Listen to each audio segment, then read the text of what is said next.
Hello beautiful, welcome back to Nat's Beautiful Life and Chit Chat with Nat. I'm going to be putting this particular video on both of my channels because it is going to be my top 10 books that I read in 2016, and since I do book reviews on my Chit Chat with Nat, thought I'd put it over there. And then also I have been doing my January wrap-ups and goals for the upcoming year and all of that on my regular channel, so it's going up on both, so kind of more work for me. So yeah, so let's get going. So the amount of books that I read this year, I read 40 books. So some of the books came out earlier in the year, like within this year, and others came out, years before. But these are the top 10 of the 40 books that I read this year.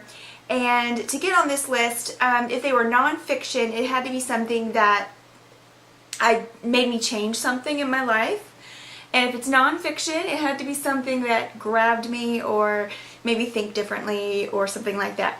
Now, there are some books that didn't make the list just because it's a top 10, not a top 12. So books like The Infinite Sea, which was, who wrote that? I got my little piece of paper here. The Infinite Sea was written by Rick Yancey, and it was the second book of the Fifth Wave series. I really liked that one. The third book was a bit of a disappointment, so I didn't put it on the list. But that was because it was I was so excited for the third book. Third book was wah wah.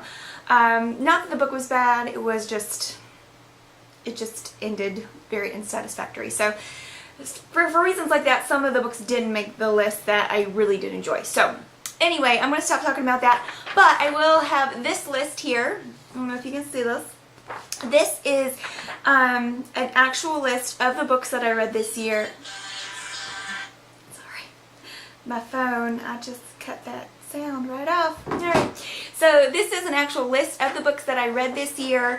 It is the title of the book, the author, and then notes on it. So if there's notes like I really loved it, or don't bother even reading this type things, then that's all on here. So I will put the link, well, the link to my Facebook is on here, and it is on my Facebook page. There's an actual thing you can click on to get to the document. So if you go to my Facebook page, once again, link down below, you can find this. If you can't, just comment down below and I'll get it to you. What else did I want to mention? Oh yeah, you can always follow me on Goodreads. My Goodreads link is down below. Follow me there, and I have book reviews and things like that. Plus you'll see my extremely long list of books that I want to read, as well as books that I have read. I do try to at least rate every book that I've read, but lately I've been trying to leave more reviews, or at least little thoughts on it. So anyway, I'm going to stop and go on with the list of books. So number 10 is What Light by J. Asher, and I'm going to try to put some of the pictures of the books somewhere up here. This book is more of a Christmas type book, so I did read it in December. I really enjoyed the story, and it had a little bit of just kind of a different bit of information of Christmas tree farms. The story wasn't about that, but the girl lived, on a Christmas tree farm, and then they had the Christmas tree lot that they went to every year. So I learned a little bit about that whole thing and how that is a really big tradition in certain families and things like that. But the story itself was good. It was a story of kind of redemption and misunderstandings, how they can change everything, and forgiveness and all that. It's a really good story. And there was a lot of facets to it, so I really enjoyed that. Number 9 is actually one I did as an audiobook, and it is Fervent, A Woman's Battle Plan for Serious, Specific, and Strategic Prayer, but it's Fervent. It's by Priscilla Shirer. I really like this. It made me change up a little bit. I have a blog on my Bible study and prayer habit that I do every day, and she kind of opened my eyes to trying something a little different with that, and so I really did like this book, and I really highly recommend it to anyone who prays and reads the Word of God. It was really, really good. and like I said, it kind of changed the way I thought about some things. The next thing, number 8, would be Girl on the Train by Paula Hawkins. I loved it. This is another one that I did as an audiobook. I don't always have time to sit and read. I do try to make that happen, especially since I've been doing this no screens at bedtime. So I've been able to try to cut the computer and all that off about at least by 10 if I can. And then if I, have time, just sit and read and just kind of calm down that way. But otherwise, when I'm meal prepping, cooking, working, doing whatever, I like to do the audiobooks, especially if I have a long drive or something like that. And The Girl on the Train, once again, I love listening to audiobooks that are British, British actors that are doing them. I don't know, I just love it. I don't know, I just love it, and it's just a joy to listen to. But this story was great. I haven't seen the movie. I don't know if the movie's anything like the book, but the book was really great. I mean, I can't even say it enough. I was not happy with exactly the way everything ended, but the story really focuses on Louisa, who is actually, the caretaker, the main character, and then her changing her life by, meeting other. It's just a really good book, so I highly recommend that one. Number 7 is Be Frank with Me. Loved it, loved it, loved it. It follows our main character who works for a publisher, and they work with someone who's kind of like Harper Lee, who wrote one great book, and ever since then has basically been living off that book. However, she had a bad investment thing happen and she lost her fortune, so she's got to write that second book. And she has this child who is very smart and unique, and his name is Frank, and he is just a doll. Like, he likes to dress like the old silent movie film stars, and he's just amazing. It's really cool, and just kind of dealing with that whole situation. Also, the author, who's very reclusive and very interesting and things like that. So it was a really great story. You'll fall in love with Frank right away, so Be Frank with Me definitely could have even wound up higher on this list. I loved it. Number 6 is, and everyone has talked about this, I did this as audiobook as well, The Life-Changing Magic of Tidying Up the Japanese Art of Decluttering and Organizing by Marie Kondo. This book will change your life. If you read this book and you can walk away and nothing happens, then what's wrong with you? They call her method the KonMari method. They took her name together.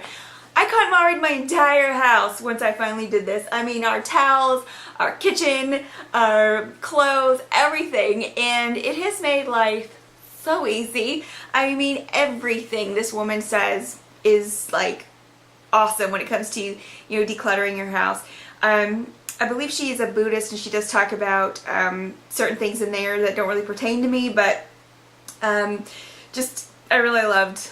I just love this book so much. I cannot sing the praises of this book enough or recommend it enough. It's so good. Number 5 is Fangirl by Rowell.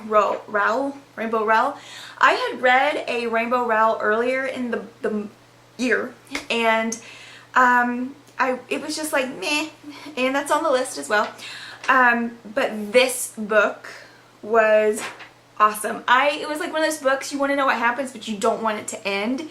I loved it. I enjoyed this book. It was a joy to read, and I can't. It's one of the best books I've read this year. I really loved it. Well, obviously it's on my list, but it's one that really sticks out to me. The other one, number 4, is Finding Audrey by Sophia Kinsella. Definitely one of the best books I've read this year. Obviously it's on the list, but it really sticks out to me, and I really look forward to reading more of this author's books.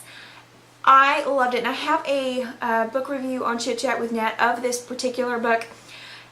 It follows the story of a gal who has had kind of a mental breakdown, and she's like in high school, I think, but it doesn't just showcase that.